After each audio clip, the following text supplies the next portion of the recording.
Until the 1900s, when people in Ireland got sick, they would get naked and disappear into steamy saunas.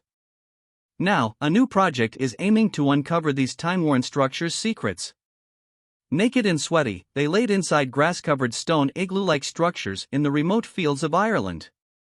Some were ill, others may have been having hallucinations, hatching plans to distill illegal alcohol or imagining they were the Vikings who once raided this country.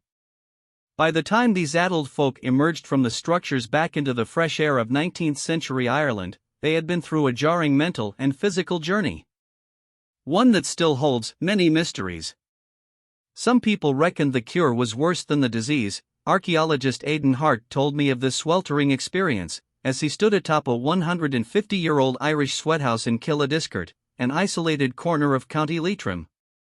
Part of the reason there's crazy theories about hallucinations and making alcohol is because we just don't fully know the truth about sweathouses and all their uses.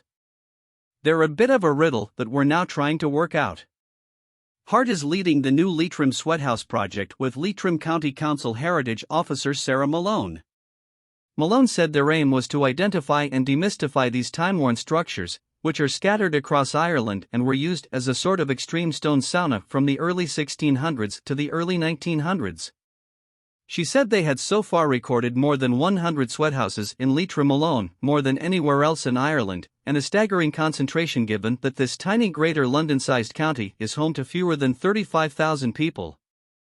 For generations, most of these mysterious beehive-shaped structures have sat dormant and forgotten in Leitrim, a whisper-quiet, picturesque county in Ireland's northwest characterized by sprawling farms, petite towns, and the kind of intensely green, hilly landscape that's inspired countless Irish poems. According to Hart, that's because many of the sweathouses are on properties owned by farmers who know little about them, other than them being impediments to agriculture. This is just the way it is in Ireland. Inhabited for more than 10,000 years, the nation is laden with so many archaeological sites that they can't all be pinpointed, probed, and preserved. Now, the Leitrim Sweathouse project is seeking volunteers to collate information and oral histories on this little-known aspect of Ireland's history. Sweathouses represent a little-known aspect of Ireland's history. Fortunately, Leitrim's stone mounds are still sturdy.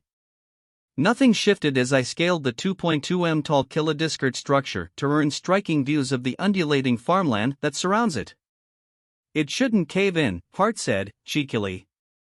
Seriously though, these things were made to last. Once I stepped back onto the soggy earth, Hart ran his hand across the sweathouse's uneven surface as he explained its construction. As with the one in Kila Sweathouse, most Irish sweathouses were built into hillsides or banks to bolster their foundation, and set in remote locations near a water source.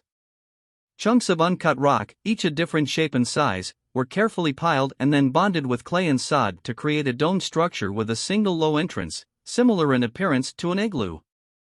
Turf or wood was lit inside the sweathouse, before its entrance and roof vent were blocked, Hart said.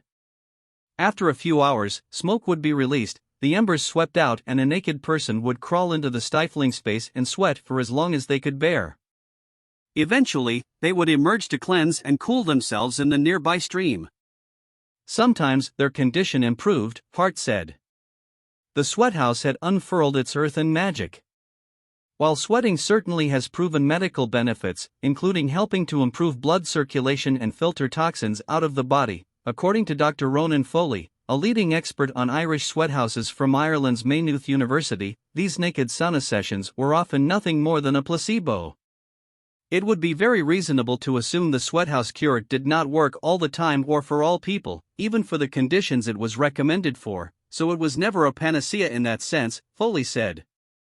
Yet, in Ireland's isolated landscape, where modern medical facilities were few and far between, sweathouses remained popular for roughly 300 years. Foley said they were commonly used to treat rheumatism, arthritis, fevers, and respiratory conditions, especially in rural areas like Leitrim, which is home to more than one-third of Ireland's identified sweathouses. By comparison, very few are located near the cities of Dublin, Cork, and Limerick, which had far more sophisticated health services than Leitrim until recent decades. Not much has been documented about the historical use of sweathouses. But many Leitrim families have ancestral roots that stretch back centuries, and thanks to Ireland's strong tradition of oral history, many sweathouse myths survive. Hart said some Leitrim residents he'd interviewed believe sweathouses weren't just used to treat illnesses. According to some tales he'd heard, sweathouses were makeshift distilleries for circumventing Ireland's long ban on distilling potent moonshine. In another popular story, they once hosted drug-fueled hallucination sessions aimed at connecting with the Celtic gods. Hart doesn't give much credence to these narratives, and has found no evidence to support them. But with so little known about sweathouses, he also said he also can't rule them out. An even greater mystery than the use of sweathouses is their origin. According to Foley, there are 4 prevailing theories. One claims these structures can be traced to Scandinavia and the Vikings. Saunas have been used in Northern Europe for more than 2,000 years, and Vikings had a major impact on Irish culture while occupying parts of the country between the 9th and 12th centuries. Another theory posits they may have been imported from the U.S. by returning Irish immigrants who'd studied Native American sweat lodges. Just as intriguing is the theory sweathouses were repurposed fuel-act fiad, a type of ancient, outdoor Irish oven. Finally, some old antiquarian journals suggested the Irish creators of the sweathouse may have been inspired by seeing hammams while traveling in the Middle East, where the Islamic bathhouses have been used for more than a millennium.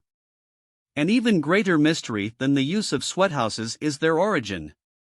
Yet, none of these theories convince Foley. Instead, he believes Ireland's sweathouses emerged organically. I feel they were a sort of local variant of a global cultural production of sweating cure places, he said. The healing value of sweating was well known. Building small buildings that induced sweating from local materials would have been sort of worked out by Irish rural dwellers.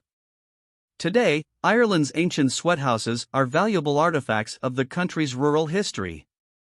Hart's project could even help these long-neglected structures become offbeat tourist attractions, according to Sarah McCarthy, a regional development officer for Fáilte Ireland, the country's national tourism body. We know that culture and heritage form a significant element of Ireland's appeal to overseas visitors, McCarthy said.